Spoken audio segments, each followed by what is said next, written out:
सर्वमङ्गलमाङ्गल्ये शिवे सर्वार्थसाधिके शरण्ये त्र्यम्बके गौरी नारायणी नमोस्तु ते। ओम तुम दुर्गाय नमः। प्रिय दर्शकों, आप सभी को शारदीय नवरात्रि के पावन पर्व की हार्दिक शुभकामनाएं। नवरात्रि माँ आदि शक्ति दुर्गा की उपासना का अद्भुत और पावन पर्व है। यह समय है जब हम अपने जीवन से नकारात्मकता, आलस्य और असत्य को दूर कर भक्ति, श्रद्धा और सकारात्मक ऊर्जा का स्वागत करते हैं। माँ दुर्गा के 9 स्वरूप हमें जीवन के अलग अलग मार्ग पर आगे बढ़ने की प्रेरणा देते हैं। कभी शक्ति प्रदान करते हैं, कभी धैर्य, कभी करुणा और कभी साहस। नवरात्रि का यह शुभ अवसर आपके जीवन में सुख, समृद्धि और शांति लेकर आए। माँ दुर्गा की कृपा से आपके घर में सौभाग्य, आरोग्य और मंगलमय वातावरण स्थापित हो। भक्ति के यह ज्योति आपके जीवन से अज्ञान और अंधकार को मिटाकर ज्ञान और प्रकाश का मार्ग प्रशस्त करे। माँ भगवती के चरणों में यही प्रार्थना है कि इस नवरात्रि आप सभी का जीवन आनंदमय और मंगलमय हो।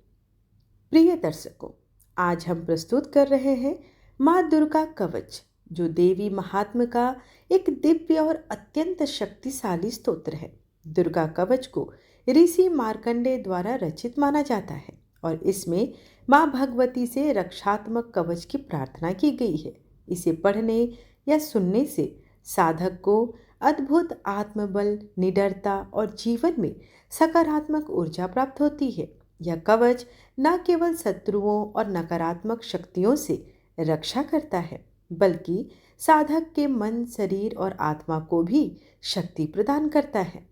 नवरात्रि, विशेष व्रत या किसी भी संकट के समय में इसका पाठ करना अत्यंत फलदायी माना जाता है। तो आइए श्रद्धा और भक्ति के साथ माँ दुर्गा के इस दिव्य कवच का श्रवण करें और अपने जीवन को सुरक्षित, समृद्ध और सफल बनाएं। यह कवच देवी दुर्गा की अनंत शक्ति का प्रतीक है। पढ़ने और सुनने मात्र से यह साधक की रक्षा करता है। शरीर, मन और आत्मा तीनों स्तरों पर यह रचना मार्कंडेय पुराण का अभिन्न भाग है, जिसमें देवी का आवाहन, उनकी कृपा की याचना और समस्त संकटों से मुक्ति का मार्ग छिपा है। जो नित्य इसका पाठ करते हैं वह भय, रोग, शत्रु और अकाल मृत्यु से सदा सुरक्षित रहता है। तो आइए माता रानी की शरण में चले, श्रद्धा और भक्ति से ओतप्रोत होकर श्री दुर्गा कवच का श्रवण करें और पाए देवी दुर्गा के दिव्य अनुकंपा को। वीडियो को लाइक करें, शेयर करें और चैनल को जरूर सब्सक्राइब करें, ताकि माता की कृपा आप सभी पर सदैव बनी रहे और आपको मेरे आने वाली वीडियोस की नोटिफिकेशंस समय पर मिल जाए। जय माता रानी। दुर्गा कवच का पाठ करने से देवी भगवती अपने भक्तों पर प्रसन्न होकर उन्हें रक्षा प्रदान करती हैं। इस कवच का पाठ दुर्गा सप्तशती के पाठ करने से पहले किया जाता है। इस कवच के पाठ करने के बाद अर्गला स्तोत्र का पाठ और उसके बाद कीलक स्तोत्र का पाठ अवश्य ही करना चाहिए। इन तीनों स्तोत्र का पाठ करना अत्यंत शुभ माना जाता है। ओम श्री चंडिका देवी को नमस्कार है। मार्कंडी जी ने कहा, पितामह, जो इस संसार में परम गोपनीय तथा सभी मनुष्यों की सब प्रकार से रक्षा करने वाला है और जो अब तक आपने दूसरे किसी के सामने प्रकट न किया हो, ऐसा कोई साधन मुझे बताइए। ब्रह्मा जी बोले, ब्राह्मण, ऐसा साधन तो एकमात्र देवी का कवच ही है, जो गोपनीय से भी परम गोपनीय, पवित्र तथा संपूर्ण प्राणियों का उद्धार करने वाला है। महामुने, उसे श्रवण करो। देवी की 9 मूर्तियां हैं, जिन्हें नव दुर्गा कहते हैं। उनके पृथक पृथक नाम बतलाए जाते हैं। प्रथम नाम शैलपुत्री है, दूसरी मूर्ति का नाम ब्रह्मचारिणी है, तीसरा स्वरूप चंद्रघंटा के नाम से प्रसिद्ध है, वहीं चौथी मूर्ति को कुष्मांडा कहते हैं। पांचवी दुर्गा का नाम स्कंद माता है। देवी के छठे रूप को कात्यायनी कहते हैं। सातवां कालरात्रि और 8वां स्वरूप महागौरी के नाम से प्रसिद्ध है। नवी दुर्गा का नाम सिद्धिदात्री है। ये सब नाम सर्वज्ञ महात्मा वेद भगवान के द्वारा ही प्रतिपादित हुए हैं। जो मनुष्य अग्नि में जल रहा हो, रणभूमि में शत्रु से घिर गया हो, विषम संकट में फंस गया हो तथा इस प्रकार भय से आतुर होकर जो भगवती की शरण में प्राप्त हुए हों, उनका कभी अमंगल नहीं होता। युद्ध के समय में संकट में पड़ने पर भी उनके ऊपर कोई विपत्ति दिखाई नहीं देती। उन्हें शोक, दुख और भय की प्राप्ति नहीं होती। जिन्होंने भक्ति पूर्वक देवी का स्मरण किया है, उनका निश्चय ही अभ्युदय होता है। देवेश्वरी, जो तुम्हारा चिंतन करते हैं, उनकी तुम निस्संदेह रक्षा करती हो। चामुंडा देवी प्रेत पर आरूढ़ होती है। वाराही भैंसे पर सवारी करती हैं। इंद्रिय का वाहन ऐरावत है। वैष्णो देवी गरुड़ पर ही आसन जमाती हैं। माहेश्वरी वृषभ पर आरूढ़ होती हैं। कौमारी का वाहन मयूर है। भगवान विष्णु की प्रियतमा लक्ष्मी देवी कमल के आसन पर विराजमान है और हाथों में कमल धारण किए हुए हैं। वृषभ पर आरूढ़ ईश्वरी देवी ने श्वेत रूप धारण कर रखा है। ब्राह्मी देवी हंस पर बैठी हुई हैं और सब प्रकार के आभूषणों से विभूषित हैं। इस प्रकार ये सभी माताएं सब प्रकार की योग शक्तियों से संपन्न हैं। इनके सिवा और भी बहुत सी देवियां हैं जो अनेक प्रकार के आभूषणों की शोभा से युक्त तथा नाना प्रकार के रत्नों से सुशोभित है। ये संपूर्ण देवियां क्रोध में भरी हुई हैं और भक्तों की रक्षा के लिए रथ पर बैठी हुई दिखाई देती हैं। ये शंख, चक्र, गदा, शक्ति, हल और मूषल, खेटक और तोमर, परशु, पास, कुंद और त्रिशूल एवं उत्तम सारंग, धनुष आदि अस्त्र शस्त्र अपने हाथों में धारण करती हैं। दैत्यों के शरीर का नाश करना, भक्तों को अभयदान देना और देवताओं का कल्याण करना, यही उनके शस्त्र धारण करने का उद्देश्य है। महान रौद्र रूप, अत्यंत घोर पराक्रम, महान बल और महान उत्साह वाली देवी, तुम महान भय का नाश करने वाली हो। तुम्हें नमस्कार है। तुम्हारी ओर देखना भी कठिन है। शत्रुओं का भय बढ़ाने वाली जगदम्बिके, मेरी रक्षा करे। पूर्व दिशा में इंद्रिय शक्ति मेरी रक्षा करे। अग्निय कोण में अग्नि शक्ति मेरी रक्षा करे। दक्षिण दिशा में वाराही तथा नैऋत्य कोण में खड्गधारिणी मेरी रक्षा करे। पश्चिम दिशा में वारुणी और वायव्य कोण में मृग पर सवारी करने वाली देवी मेरी रक्षा करे। उत्तर दिशा में कौमारी और ईशान कोण में शूलधारिणी रक्षा करे। ब्रह्मानी, तुम ऊपर की ओर से मेरी रक्षा करो और वैष्णवी देवी नीचे की ओर से मेरी रक्षा करे। इसी प्रकार सबको अपना वाहन बनाने वाली चामुंडा देवी दसों दिशाओं से मेरी रक्षा करे। जया आगे से और विजया पीछे की ओर से मेरी रक्षा करे।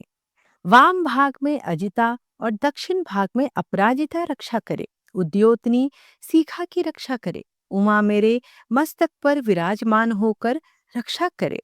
ललाट में मालाधारी रक्षा करे और यशस्विनी मेरे भौहों का संरक्षण करे। भौहों के मध्य भाग में त्रिनेत्रा और नथनों की यमघंटा देवी रक्षा करे। दोनों नेत्रों के मध्य भाग में शंखनी और कानों में द्वारवासिनी रक्षा करे। कालिका देवी कपोलों की तथा भगवती सांकरी कानों के मूल की रक्षा करे। नासिका में सुगंधा और ऊपर के ओठ में चर्चिका देवी रक्षा करे। नीचे के ओठ में अमृत कला तथा जिह्वा में सरस्वती देवी रक्षा करे। कौमारी दांतों की और चंडिका कंठ प्रदेश की रक्षा करे। चित्रघंटा गले की घाटी की और महामाया तालु में रहकर रक्षा करे। कामाक्षी डोरी की और सर्वमंगला मेरी वाणी की रक्षा करे। भद्रकाली ग्रीवा में और धनुर्धरी मेरी उदंड में रहकर रक्षा करे।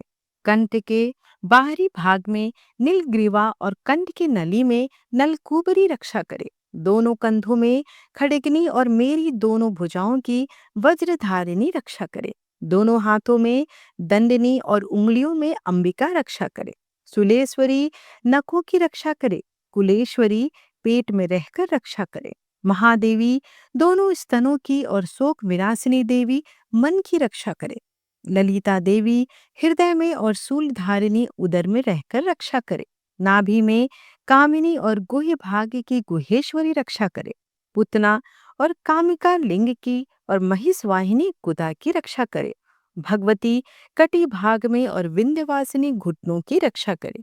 संपूर्ण कामनाओं को देने वाली महाबला देवी दोनों पिंडलियों की रक्षा करे। नरसिंही दोनों घुटियों की और तेजस्वी देवी दोनों चरणों के पृष्ठभाग की रक्षा करे।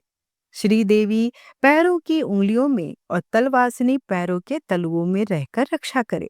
अपनी दाढ़ों के कारण भयंकर दिखने वाली दंष्ट्रा कराली देवी नखों की और ऊर्ध्व केसनी देवी केशों की रक्षा करे।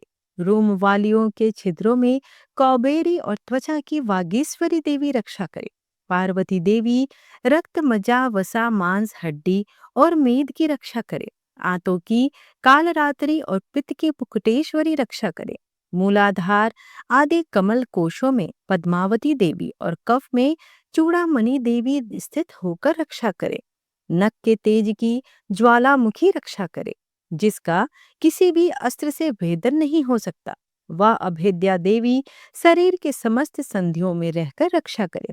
ब्रह्मानी आप मेरे वीर की रक्षा करे। छत्रेश्वरी छाया की तथा धर्मधारिणी देवी मेरे अहंकार, मन और बुद्धि की रक्षा करे।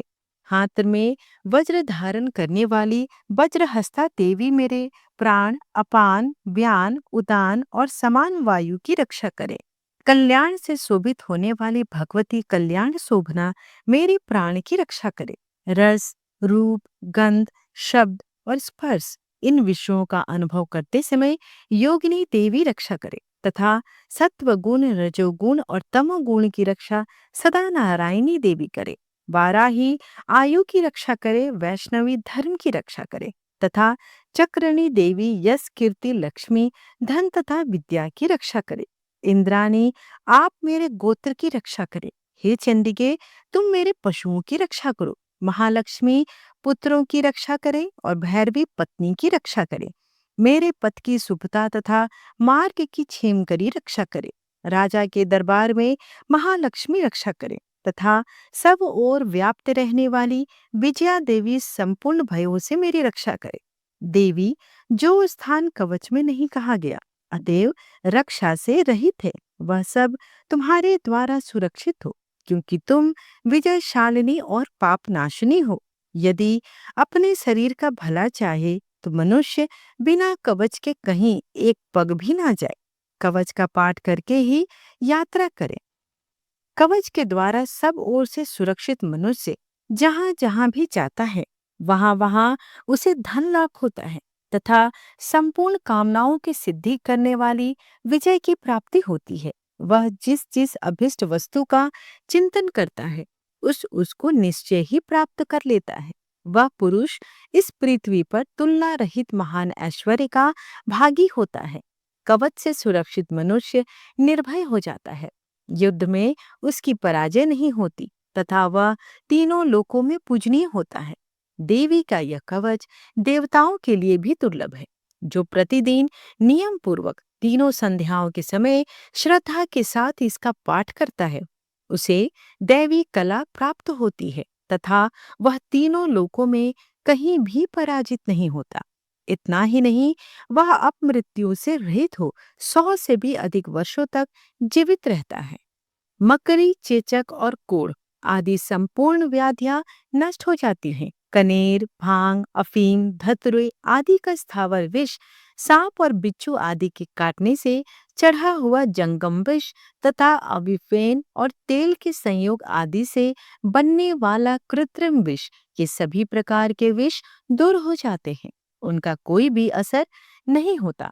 इस पृथ्वी पर मारण, मोहन आदि जितने आभिचारिक प्रयोग होते हैं तथा इस प्रकार के जितने मंत्र यंत्र होते हैं, वे सब इस कवच को हृदय में धारण कर लेने पर उस मनुष्य को देखते ही नष्ट हो जाते हैं। यही नहीं, पृथ्वी पर विचरने वाले ग्राम देवता, आकाशचारी देव विशेष जल के संबंध से प्रकट होने वाले गण, उपदेश मात्र से सिद्ध होने वाले निम्न कोटि के देवता, अपने जन्म के साथ प्रकट होने वाले देवता, कुल देवता, माला, डाकनी, साकनी, अंतरिक्ष में विचरने वाली भयानक डाकनियां, ग्रह, भूत, पिशाच, यक्ष, गंधर्व, राक्षस, ब्रह्म राक्षस, बैताल, कुष्मांड और भैरव आदि अनिष्टकारक देवता भी हृदय में कवच धारण किए रहने पर उस मनुष्य को देखते ही भाग जाते हैं। कवचधारी पुरुष को राजा से सम्मान विधि प्राप्त होती है। यह कवच मनुष्य के तेज की वृद्धि करने वाला और अति उत्तम है। कवच का पाठ करने वाला पुरुष अपनी कीर्ति से विभूषित भूतल तल पर अपने सुयश के साथ साथ वृद्धि को प्राप्त होता है। जो पहले कवच का पाठ करके उसके बाद सप्तशती चंडी का पाठ करता है, उसकी जब तक वन पर्वत और कानून सहित यह पृथ्वी टिकी रहती है, तब तक यहाँ पुत्र पौत्र आदि संतान परंपरा बनी रहती है। फिर देह का अंत होने पर वह पुरुष भगवती महामाया के प्रसाद से उस नित्य परम पद को प्राप्त हो जाता है, जो देवताओं के लिए भी दुर्लभ है। वह सुंदर दिव्य रूप धारण करता है और कल्याणमय शिव के आनंद का भागी होता है।